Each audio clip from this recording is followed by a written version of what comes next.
শীতকাল হচ্ছে বাঙালিদের কাছে আলাদাই একটা ইমোশন ভাই।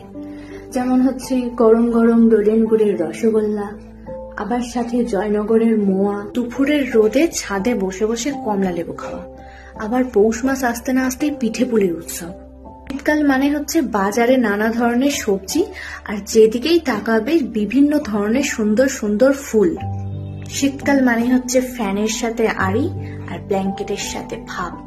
শীতকাল মানেই হচ্ছে সকালে ঘুম থেকে উঠে চারিদিকটা সাদা কুয়াশায় ভরে থাকা দেখা। শীতকাল মানেই কেক, পায়েস, কচুরি, হালুয়া আরো নানা ধরনের খাবার। শীতকাল মানেই যখন ইচ্ছে তখন চা খাওয়া। শীতকাল মানেই ভোরবেলা টাটকা খেজুরের রস। শীতকাল মানেই বাঙালিরা চেয়ারে বসবে কম আর জামা কাপড় রোদে থাকবে বেশি। শীতকাল মানেই মাঠে সর্ষে ফুলে ভর্তি। শীতকাল মানেই চারিদিকে বিয়ে আর বিয়ে। শীতকাল মানে হচ্ছে নানা ধরনের পিকনিক আরো অনেক মজা।